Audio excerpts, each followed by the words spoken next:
Right now, here in the Coralina Coral Studio, I welcome the viewers of freedom. Let's get straight to the important news.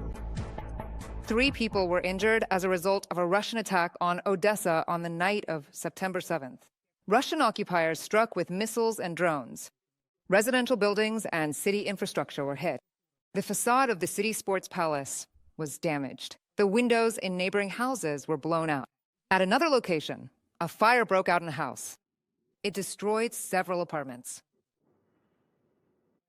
Russia, there is no forgiveness for them, not for a generation, not for a single generation.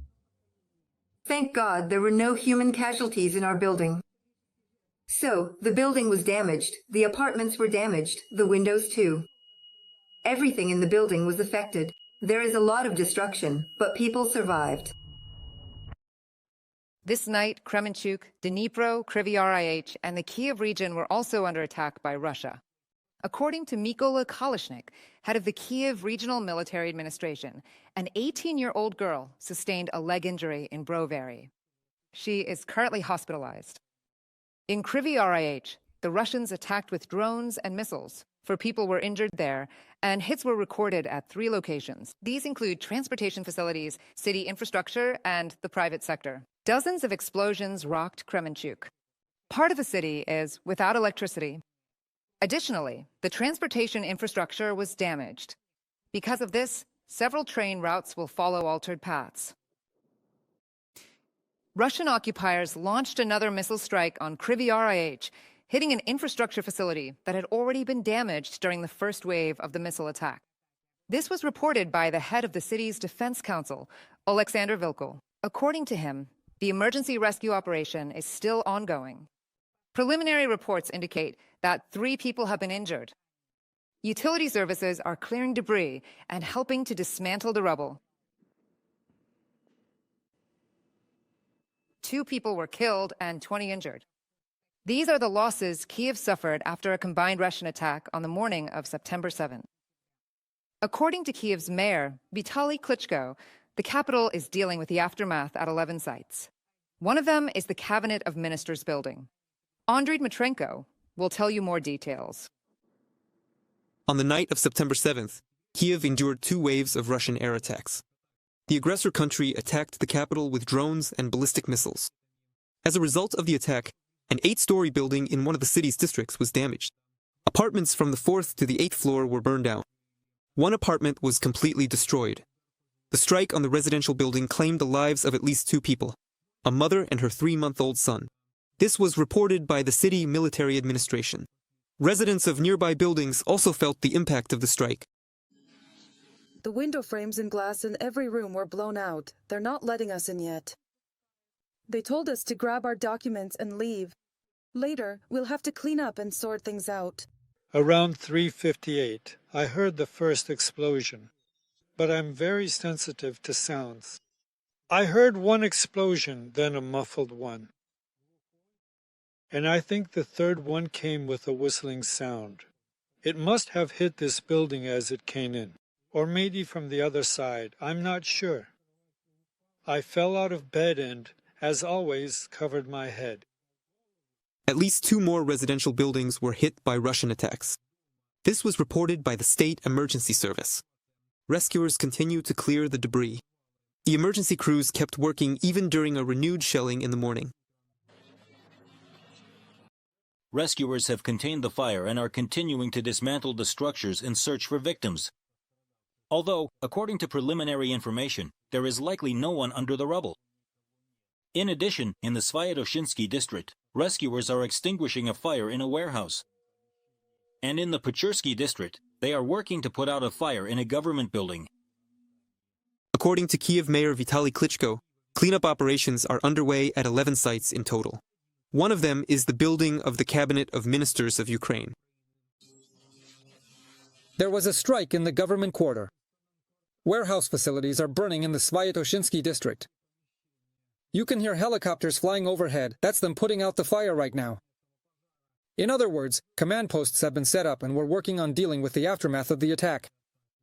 Around 300 rescuers, 70 specialized vehicles, and 2 helicopters have been deployed to deal with the aftermath of the strikes. Police and humanitarian organizations are working at the scene. Andriy Nitrenko, Alexander Khan, reporting for Frida TV channel. A Russian drone struck the center of Sumy, injuring 4 people, and another Russian drone hit a residential 5-story building, according to the city military administration. Fortunately, it did not detonate. The drone's fall damaged windows and balcony frames, but there were no casualties. Specialists from the State Emergency Service arrived at the scene and evacuated the residents of the building. In Zaporizhzhia, 17 people were injured as a result of an attack by Russian strike drones. Explosions destroyed a kindergarten, damaged 16 apartment buildings, and nearly 40 private homes. A fire broke out at one of the city's enterprises. Russian forces launched a total of 15 drones. More on the aftermath in our report. The Russian attack on Zaporizhzhia began around 7 p.m. on September 6th, when there were many people out on the streets. An eyewitness captured on their phone camera how a drone dove toward a residential neighborhood.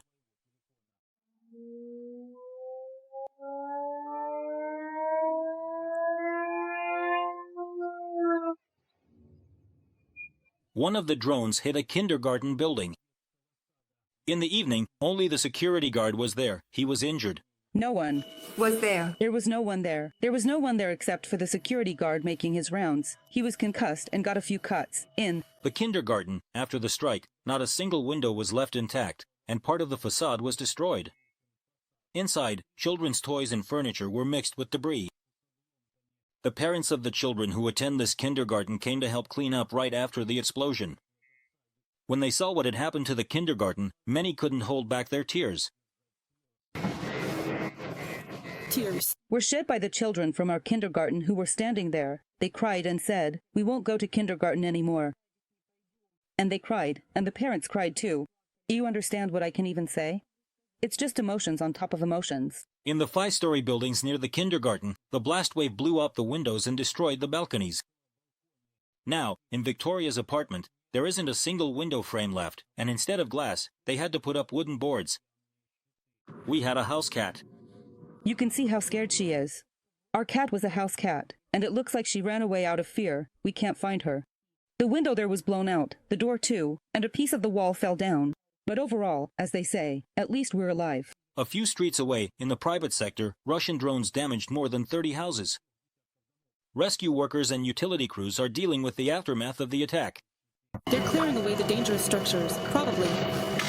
Right now, they're removing hazardous structures and metal sheets that could fall. They're also taking out window frames with broken glass. And a loader is collecting debris on the grounds of the kindergarten. After the Russian attack, city administration specialists are assessing the overall damage from the strike.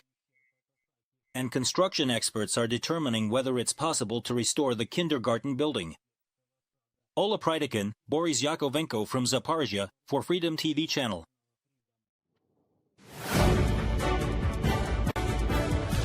The General Staff of the Armed Forces of Ukraine recorded 170 combat clashes on the front line in the past 24 hours. The Pokrovsk direction remains the most tense. There, the Russian army tried to attack 52 times. Russian occupiers made another 26 assault attempts in the Novopavlivka direction. In the Siversk and Torsky sectors, Ukraine's defense forces repelled 14 and 13 attacks, respectively. Russian assault intensity remains almost as high in the Lyman direction, with 12 attacks recorded in the past 24 hours. Russia lost another 970 servicemen in the war against Ukraine. This was reported by the General Staff of the Armed Forces of Ukraine. As a result, Russia's total losses have exceeded 1,088,000 personnel. In addition, over the past day, Ukraine's defense forces destroyed 2 tanks, 11 armored combat vehicles, 42 artillery systems, 1 MLRS, and 294 drones, as well as 108 units of enemy automotive and special equipment.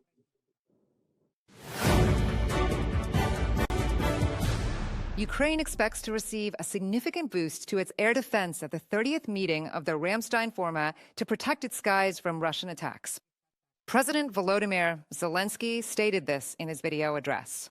He noted that the coming week will be very busy, and there are big plans. The Ramstein format meeting is scheduled for September 9th in London. Zelensky emphasized that the priority in working with partners is strengthening the protection of Ukraine's skies, as well as expanding the PYURU program. Next. We should also be quite active. Among other things, we are preparing for the Ramstein format. We are also working to ensure that partners make new contributions to the PYURU program. This is a very important program. Thanks to this program, we are buying American weapons, and there is already more than $2 billion involved. We will further increase this funding. And among the main priorities for all our work with partners is greater protection of the skies, protection from Russian Shaheds and Russian missiles. Germany will increase funding and training for Ukraine's defense forces. This was announced by government spokesperson Stefan Cornelius. And according to Der Spiegel, this is Germany's package of proposals. It also includes strengthening Ukraine's air defense, deliveries of modern weapons and armored vehicles for the armed forces of Ukraine. A strong army is the most reliable guarantee of Ukraine's security. I'm sure my colleague Kristina Dombrovskaya will continue the topic about German Chancellor Friedrich Merz. According to Germany's plan, Ukraine should become like a porcupine, powerful and dangerous for the enemy. According to Der Spiegel, this plan was announced by the German Chancellor at the Coalition of Willing Summit in Paris. We're talking about large-scale deliveries of new weapon systems, training Ukrainian soldiers, and close integration of Ukraine's defense industry with European partners. The most important security guarantee we can provide at this moment is sufficient support for the Ukrainian army in its efforts to defend the country. Friedrich Merz, Federal Chancellor of Germany, as cited by Der Spiegel. Berlin proposes to increase Ukraine's air defense capabilities by 20% annually, as well as to step up cooperation in the development of Ukrainian-made cruise missiles. Ukraine must become, in any case, a potentially dangerous and combat-ready porcupine, capable of withstanding any attack. There are plans to improve Ukraine's offensive air capabilities, specifically referring to long-range, high-precision weapons such as cruise missiles, which are produced in Ukraine with financial and technological support, according to Der Spiegel. A decision regarding further military equipment. The primary issue is the deployment of troops to Ukraine as part of multinational forces. Berlin will only make a decision after the general conditions have been determined, explained federal government representative Stefan Cornelius. This also applies to the participation of the United States in providing security guarantees for Ukraine and the outcomes of the negotiation process. First of all, it is necessary to continue working on holding a summit with the participation of Ukrainian President Volodymyr Zelensky, at which an agreement on a ceasefire should be reached. If the Russian side continues to stall, Europe will increase sanctions pressure to boost the chances of a diplomatic resolution. Stefan Cornelius, representative of the German federal government, in a comment to the Agence France-Presse. Europe still cannot do without U.S. support, admitted German Chancellor Friedrich Merz. I notice That in Europe we are returning to a new sense of unity, and this largely depends on the commitment of the German federal government. This is not an overestimation of our capabilities, rather, it is the role that is expected of us. Of course, I am also aware of the limited capabilities available to Europeans, including the European part of NATO. If we look at the war in Ukraine, at present we Europeans are not able to. And this worries me, to exert enough pressure on Putin to put an end to this war. We are dependent on help from the Americans. The German federal government does not rule out participation in multinational forces, but the prerequisite for this must be a ceasefire or a peace agreement. Discussing this publicly at this stage is considered completely inappropriate, emphasized German Defense Minister Boris Pistorius. And according to Friedrich Merz, after a ceasefire agreement is reached, much can be done. The only path to an acceptable peace is to strengthen Ukraine as much as possible. We need to create a situation in which Putin will be afraid of losing the war. I think that Chancellor Merz is significantly different from his predecessor in this regard. He can explain to the public why it is in our interest for Ukraine to win this war. Ralph Fuchs, German political scientist, in an interview with Deutsche Welle. An important component of security guarantees for Kyiv, according to Berlin's vision, is Ukraine's European integration, as well as financial and economic assistance to the country. Kristina Dombrovskaya for Freedom TV channel.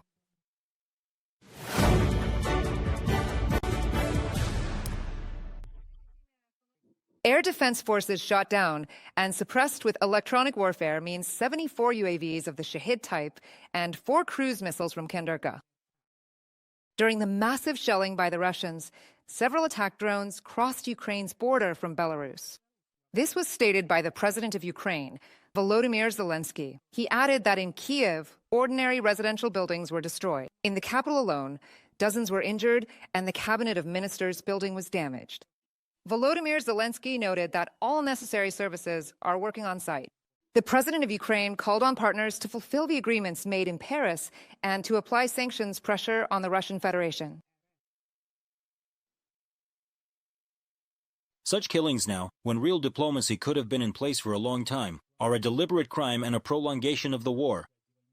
It has been repeatedly stated from Washington that refusal to cooperate will be met with sanctions. We must implement everything we agreed upon in Paris. We are also counting on the implementation of all agreements to strengthen our air defense. Every additional such system saves civilians from the cynical strikes of the Russians. The world can force the Kremlin criminals to stop killing.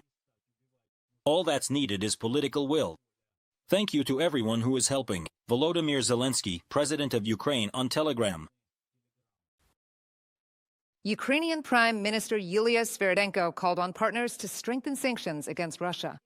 After the massive Russian air attack, she showed footage of the destruction in a government building that was damaged by drones during the night. The Prime Minister also urged all countries of the world to turn their disappointment with Russia's actions into effective assistance for Ukraine. The city is a major target during this full-scale war. For the first time since the start of the full-scale war, the enemy struck a government building in the very center of Kyiv. We are witnessing the consequences of this enemy attack. And everything indicates that Russia is neither ready nor willing to seek peace, nor is it prepared for negotiations. That's why I am calling on our partners, help us close the sky. Let's tighten sanctions against Russia. And let us create such a system of guarantees for our state that will force the enemy to stop. European leaders in particular reacted to the massive attack on Ukraine. They condemned the latest crimes by Russian troops and noted that dictator Putin is becoming increasingly brazen. Read more about the world's reaction to the shelling. Let's listen.